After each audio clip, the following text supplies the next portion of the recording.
Okay, so 3.4 is basically a continuation of 3.3. If I may refresh your memory, in 3.3 we saw that Q is equal to mc delta T. So we had Q equals to mc delta T. So Q represented the amount of energy that a substance can release or absorb. Now, where is this heat going to, or where is it coming from? There has to be another substance involved in this whole story. So that's where 3.4 comes into play. So in this case, we will have a hot substance, or a substance that has more energy, it's warmer, and a colder substance, a substance that has less energy, and therefore its temperature is lower. So we know that energy travels from hot to cold. So this first one will give energy to the second one because it's colder. And we will therefore be able to say that in a perfect system, we already talked about isolated systems. So systems whereby energy cannot enter it or leave it. The hot substance, whatever it loses, so let's say in an example it loses 100 joules. Well, whatever the hot substance lost will go into the cold substance, so the cold substance will gain that 100 joules. It's like saying, for example, if I have $10 in my pocket and I give it to you, well, I'm poorer by $10 and you are richer by $10. So whatever one substance loses, the hot one, the other one, the cold one, will gain. There won't be any energy that's lost into that gets dissipated into the environment. It's a perfect isolated system. Therefore, 100% of the energy goes from the hot substance to the cold substance. So if we replace this Q, we know that Q is equal to mc delta T. We can break this down into minus, because the energy is lost by the warmer substance, minus mc delta T is equal to plus mc delta T. So again, 100% of the energy that the hot substance gives away will be gained by the cold substance. So 100% of that energy, 100% of that energy gets transferred from the hot body to the cold body. And when does this transfer stop? Well, it stops when both substances are at the same temperature. If they're at the same temperature, there's no need for an exchange anymore. They have the exact same amount of energy. So there's no more exchange at that point. So which means that the final temperature will always be the same for both substances. The energy transfer will stop when they have the same amount of energy. And how do we know that they have the same amount of energy? Because we can measure their temperature. So the temperature is a sign that they have a certain amount of energy. In this case, they have the same temperature because they have the same amount of energy. So what do we do with this? In a math situation, so let's go see this one here. It says, calculate the mass of cold water at 10 degrees Celsius needed to cool to 30 degrees Celsius a 10-gram piece of glass at 95 degrees Celsius. I'm giving you the specific heat of glass, which is 0.84 joule per gram degree Celsius.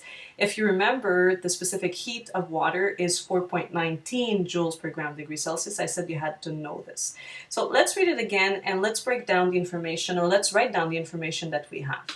So we have, calculate the mass of cold water. First of all, we need to determine what is hot, what is cold in this situation. So we have two types of substances, cold water and a piece of glass. So calculate the mass of cold water. Clearly, since I said cold water, the cold part will be water.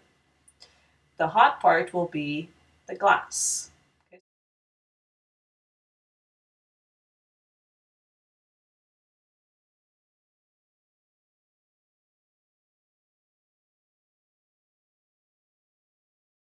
Calculate the mass of cold water, so I'm looking for M.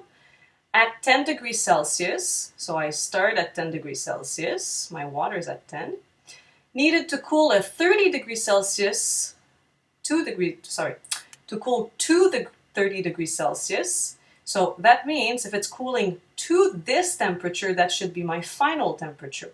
So to 30 degrees Celsius a piece of glass that was originally at 95 degrees Celsius. So if my glass has to end up at 30 degrees Celsius, that means my water will also end up, by the end of the process, at 30 degrees Celsius. So that's my final temperature. Again, my two finals are the same. The two substances stop exchanging heat when they're at the same temperature. Now, my piece of glass has a mass of 10 grams. So 10. I give you the specific heat of glass, which is 0.84. So again, it needs 0.84 joules of energy to increase by 1 degree Celsius 1 gram of glass in this case. So every time I have 1 gram of glass and I want to change its temperature by 1 degree Celsius, there is 0.84 joules of energy involved. For water, it's 4.19 joules per gram degrees Celsius. I believe, once again, your textbook and I don't agree. I think they say 4.18 in your textbook. As usual, work with whatever you're given on any test, on any memory aid. So now I have all my variables except for one, which is the one I'm looking for, so it's M. Now do not forget, whatever is hot loses heat, whatever is cold gains heat.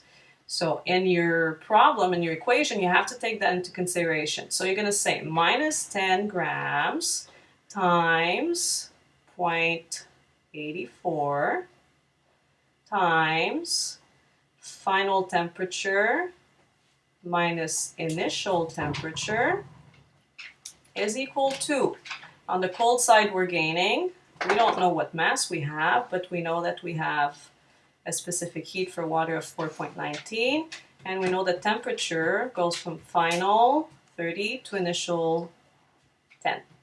So all we have to do is solve for M over here, and that value is 6.5 grams.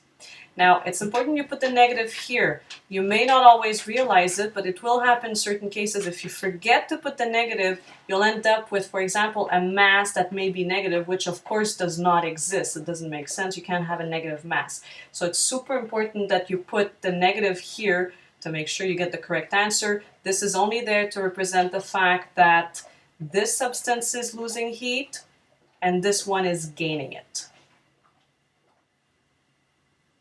Now, it's possible that you'll have a situation where you have more than two substances that are exchanging heat. So, for example, I may have a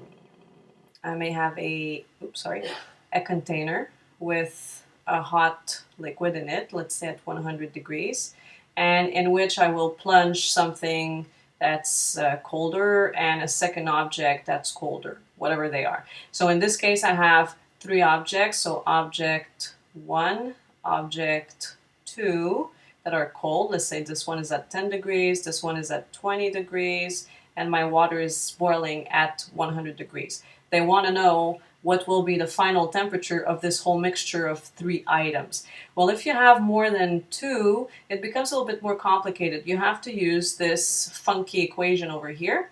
So you have the mass of substance 1 times its specific heat times its initial temperature, plus the same thing for substance 2, plus the same thing for substance 3, over mass times specific heat of substance 1, plus mass times specific heat of substance 2, same thing for substance 3. And all that is equal to their common final temperature.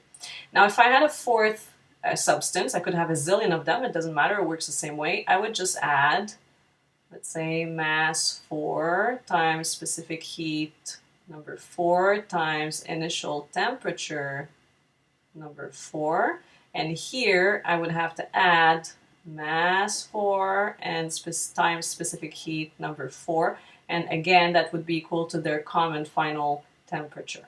Okay, so that's how you solve a problem like this using this crazy equation. So let's look at one example.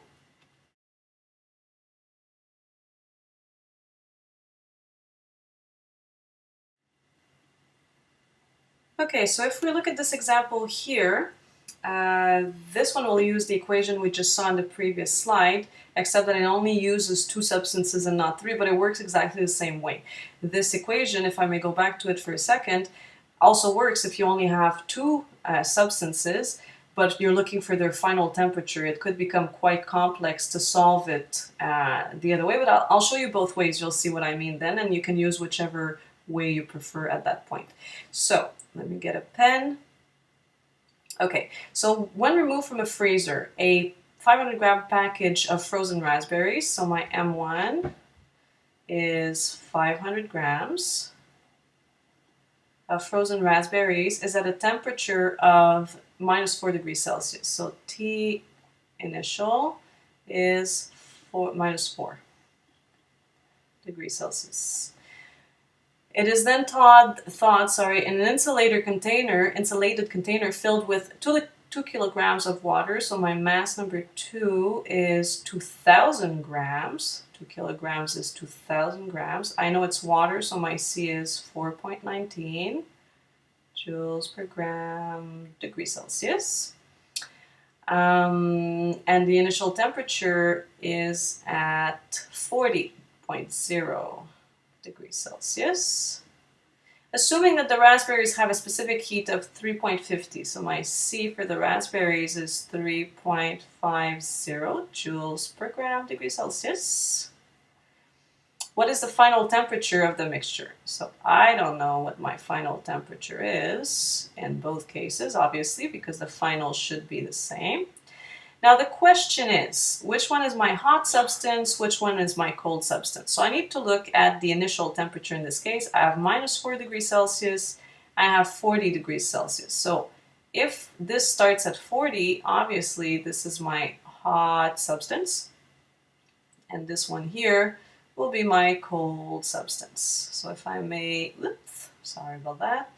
If I may remind you, these are my raspberries.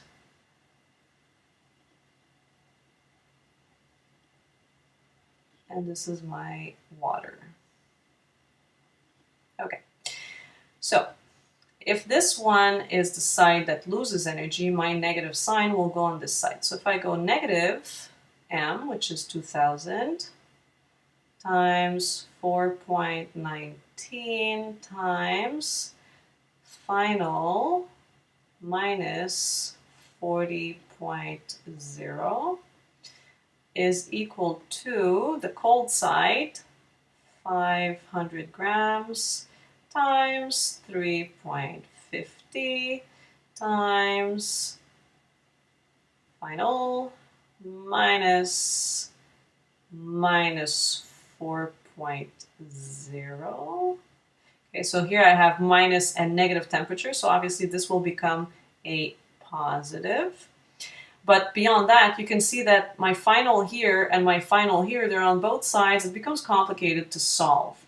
So that's why I'm saying you can do it this way if you want, but the easier way, in a sense, mathematically speaking anyways, is to use the other equation that we saw in the previous slide. So if I write it in green instead, I have M1, 500, times C1, 3.50, times Ti minus 4 plus, so let's put this in brackets, M2, 2000, let's put the bracket, times C2, 4.19, times T initial for the second substance, which is 40.0, over, all that over, M1, I know it's tedious, but mathematically it'll be easier to solve.